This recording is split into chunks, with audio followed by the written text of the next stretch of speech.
अल्हम्दुलिल्लाहि रब्बिल आलमीन वस्सलातु वस्सलामु अला सय्यिदिल मुरसलीन अम्मा बाद फ़अऊज़ु बिल्लाहि मिनश शैतानिर रजीम बिस्मिल्लाहिर रहमानिर रहीम अस्सलातु वस्सलामु अलैका या रसूलल्लाह व अला आलिका व अस्हाबिका या हबीबल्लाह।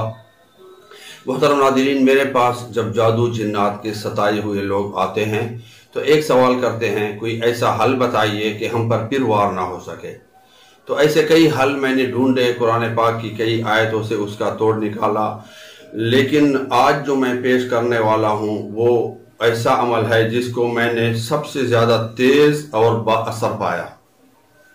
बाज़ औक़ात हम तोड़ तो कर लेते हैं, हम जैसे दूसरे लोग जादू या तावीज़ात का तोड़ तो कर लेते हैं, लेकिन उनके जो मुखालिफिन होते हैं, जो हासिदीन होते हैं, वो बार बार वार करते रहते हैं और जादू तावीज़ात नए नए अंदाज से करते और कराते हैं। आज तोड़ कर लो, हफ्ते बाद फिर वार हो जाए, फिर तोड़ कर लो, फिर वार हो जाए। इस तरह लोग परेशान हो जाते हैं और लोगों को ये भी पता नहीं लगता कि ये वही पुराना जादू है या नया वार हो गया।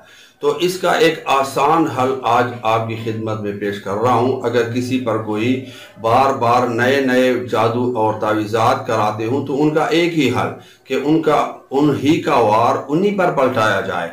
अगर उनका किया कराया जादू तावीज़ात उन पर पलट जाएं और वो भी उस तकलीफ का मज़ा पाएं तो फिर वो रुक जाते हैं।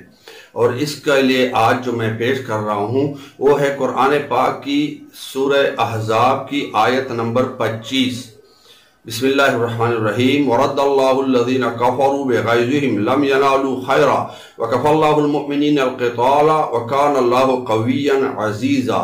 इस आयत करीमा को सुबह शाम 8 बार पढ़कर अव्वल आखिर दुरूद पाक के साथ अपने ऊपर फूंक मारे, अपने ऊपर दम करें, इंशाअल्लाह उसका जादू या उनके तावीज़ात, उनके किए कराए बहुत जल्द सिर्फ चंद दिनों में उन पर वापस पलट जाएंगे और उसके बाद सारी जिंदगी ये मामूल रखे, कभी ना छोड़ें।